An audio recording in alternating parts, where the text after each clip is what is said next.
welcome to this version of Lee's Open Mic. And today, well, we're excited to have Craig Fitzsimmons with us. Good to see you, buddy. How are you? It's good to see you, Lee. And, you know, I feel like you're the before, I'm the after. Like, I'm the guy that's drinking already, and you're still at work. Right. You That's know? the way it looks, a little bit. Yeah. Like a parole officer. So you do this every day. You got to Every have day. a different suit every day. How many suits do you have? Oh, unlimited, really. The station Well, when provides you them for you?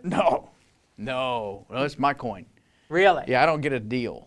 They don't give you like a... Not here. The other stations do. They do, but not Yeah. here. Mm-mm. They give you a stipend to buy new suits? No, How many do you own? a lot. Really? But I'm a clothes horse. I'm a Yeah. fashion guy. Right. You know, I like looking good. So like in the morning, it's like American Gigolo. You go through your closet, you got your suits Correct. all lined You're up, like you Richard got your shirts Gere. all lined Right. up. Well, I have a rotation. Right. So, you know, if this one doesn't need to be dry cleaned, it'll go back into the rack, and Yeah. then eventually it'll come back into rotation. Got it. So, you have a the system. method. Boom, I boom, have boom, a boom, system. boom. Yes, I do. Right. Otherwise, I'd be wearing the same thing all the time. Right. Drives me nuts. People don't have a system. Yeah. Like my wife would she would just take the top towel out of the cabinet where you keep towels. Then you keep reusing the Yeah, top why would towel. you do that? No, You go to gotta the go to the bottom. bottom. And You you gotta pull go it to the out. bottom. It's like being at the store, and if you're going to buy anything that's not canned, you go from the back. You buy milk, back row. Yeah. I used to work in a supermarket. That's where you put the new stuff. Right. Right. Yeah. Talk to me about the hair. What kind of products are you using? What's the grooming? It is a gel product. Right. You know, some kind of thing. I don't know. It's the girl who cuts my hair sells me this. Got you it. know. So I buy that. And, Yeah. You know. You get out of the shower a little while it's still wet. You get a little. Yeah, I try. Well, I find it works better if you let it dry first. Right. If you dry it, then do it. Then it stays up there. It stays up. Yeah. It gives me at least 2-3 inches of height. Right. That's good. Hey. I got no height at all. Oh man, see, you flattened out. Yeah. Yeah. Yeah, it's bad. It's Yeah. bad. I went to get a haircut the other day, and the barber goes like this to me. He goes, "So, what are we doing today?" I'm like, "Gee, I don't know, Sparky. What are my options? You got some ideas? Different ways we can go here?" And then he does this for an extra $5. He takes the scissors, and he just goes like this for me. Just to let you feel one more time. Yeah. One more lap around the Yeah. track. There you go, old guy. Yeah. Yeah. That's like that, what was that Helen Hunt movie where she was with that paraplegic guy, right? You know what I'm talking about? Paraplegic guy? Paraplegic, that's what I meant, not Yeah. paralytic. Paraplegic, yeah. Yeah. Paralygic is a guy who's a lawyer and has no use of his legs. Yeah, that was a horrible movie. Right. Yeah. Let me ask you a question. I thought I would ask you this. Okay. Because I've started to see this, and you, successful podcast as we know, Fitzdog Radio. doing fantastic. For some reason, younger comics are trying to avoid being captured on the internet or podcast. I don't know if you've encountered this. Really? yet, but I've seen recently, 5 or 6 young guys. No, man, I don't want to do it. Really? Why? They don't want to do any media. They don't want to do media. They don't do anything. I haven't heard that and trend from at all. the old school, it's Yeah. like, no, you want to publicize and No, I promote thought millennials yourself. were, they're periscoping themselves. If they and control it, tweeting. I guess, but they don't want to do anyone else's. Comedians are dying to get on my podcast. I get comics asking me all the time, and it's like, So it's me then. That's what's going well, on. I don't know they if don't want it's to do me. Lexington, Kentucky, maybe that's what kids Well, are doing. I've heard them say, I don't know, because it lives forever. Yeah, right, So right. So then if do you good perform stuff. well, right? Yeah, do good the work. performance, right? Right. Then it lives forever. Yeah. and I that's mean, the way you'll be remembered. I tweet stuff and like it's immediately like if it's not really good, people attack you. Yeah. So I don't tweet very much. Right. But I feel like my contribution to giving people free stuff is I do my podcast twice a week. I had just this past week I had Terry Hatcher on from Desperate Housewives. Oh. And Tom Arnold just came on. Yeah, he was here. He's done this show. Oh, is that chair, right? Yeah. He's the greatest. Yeah. You can't stop him. Yeah, no, he Yeah. he wanted to do this show. Yeah, right, He was right. great. I wanted to do this show too. I know you did. I'm just talking about the younger guys. He's Yeah. 30, and I've seen this. Like, what's the deal with you guys? I don't know. They're millennials. Here's the thing about millennials. They're tough to figure out because they don't believe in God. They reject God. Yeah.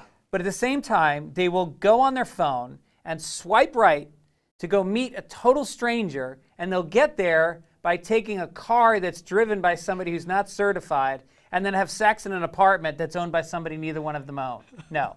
And yet, if they have nothing, they have faith, Right. but not in God. Yeah, right. Like, and then they make you feel bad if you do. Like, I believe in God. Yeah. But if you do, they'll be like, oh, you believe in God? Oh. And is he everywhere? Is God everywhere? And how does he work? You don't know how he works, but you just have faith. And I'll be like, yeah, well, how do you back up your computer? Right. And they'll be like, I use the cloud. Really? Well, Is it everywhere? yeah, where's the cloud? It's everywhere? Do you know how it works? Yeah. It's mysterious? Yeah. But yet it's going to take care of you? Yeah. If you lose your computer, it's going to forgive you? Yeah. So, yeah, and, and it's always like, it's just hard because my kids are becoming millennials now. Yeah. But that argument you're making there really gets to the heart of a theological debate. I mean, you're doing pretty good apologetics on yourself, what you just did there with that. Because you think about the way, as complex as a computer is, we're 1,000 times more complex. Right. We had to be designed, for crying out loud. That's right. That's right.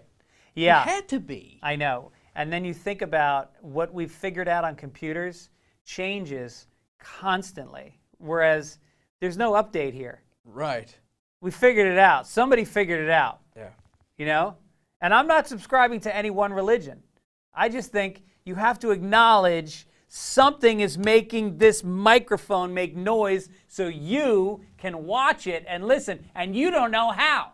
I don't know how. We just do it. You and I are sitting here just talking. Right. And in another realm, think about that if you had told somebody in the 1800s that two guys would sit in a room and it would be available to somebody in China. Correct.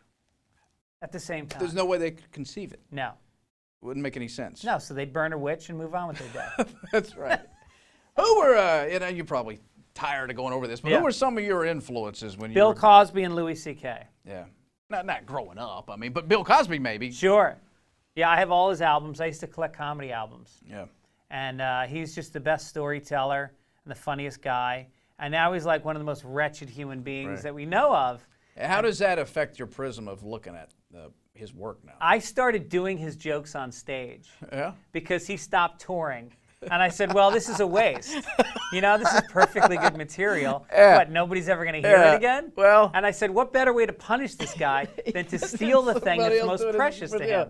So I would go on stage and I would do like the dentist bit and all this stuff about, growing up and, ice cream and do they have any idea what you're doing, or do you identify it? Oh, I'm going to do some Cosby Well, material. NPR did a piece on it that I was doing it, and then The Guardian wrote an article about it. Yeah. And then comedians started calling me a thief because they didn't get it. Yeah. They didn't get it. Right. So I stopped doing it. I'm sensitive about that stuff because I throw in occasionally one of my bits, Cosby's hero, a Groucho Marx bit. Yeah. It's not a bit, it's a line, essentially. And I still, to this, I give him credit. And he's been dead, 40 years? Right. And I still go, that was a Groucho Marx joke. Yeah. Just in case somebody's going to call me on it. Yeah. Oh, it's a Groucho joke, No, I think it's like clearing music. After 50 years, I'm probably anybody good. can use it. Yeah. You could play the Star Spangled Banner and do a Groucho Marx joke without paying anybody anything. That's a good point. What's the Groucho Marx joke? It's a line in some stuff that I had to deal with here, and I'm with a lady who tells me she had 12 kids. And eventually I end up saying, 12 kids? I like my cigar, but I take it out of my mouth every once in a while.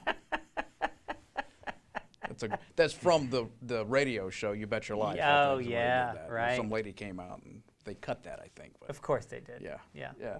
So we got the radio, or the podcast, and we're touring. Anything else on the horizon we want to mention? Next week I'll be in St. Louis. Yeah. At the Helium Comedy Club, and then the next week I'll be at Bananas in New York. Which is home for you. Which is home for me. Yeah. And then I'm writing on, I write on the TV show Crashing. Do you know that show on HBO? Yeah. It's Peter. Pete Holmes. Pete Holmes. Yeah. Love that show. Yeah. And it's if anybody's interested in the comedy business, I mean, this is it. Right. And it's Judd Apatow produces it, so that's amazing. And so we just... Are you guys recalling moments of your own life? Oh, that's how we write it. Just remember when that happened, we got to put that in the show. Exactly. Is that the way it works? That's how it works. Yeah, a lot of the writers are comedians. Yeah. And so we tell our war stories, and then we write them into scripts. And then we go to New York, and I live in L.A., but we go to New York for like 4 months and shoot it. Yeah. So we're finding out this week whether or not there'll be a season 3. There's got to be, right? I think so. I mean, we've already written on it for a month. before it was picked up. HBO put us together to write for a month. Pete's a funny guy. I really enjoy his work. Yeah, yeah. He's doing something different. I'm not sure. I can't put my finger on it, but just the way he delivers. Well, he's super likable. You know, he's just like, you can't not like him. And he's very clever and honest. So what else can you ask for? Yeah. Well, again, that's a great show if you haven't seen it. So anyway, Greg, thanks for coming in, buddy. Thanks for having me, man. I appreciate it. It's been great. Yeah, I'm a big fan of yours. All right. Thanks, Lee. Guys, that'll do it for this version of Lee's Open Mic.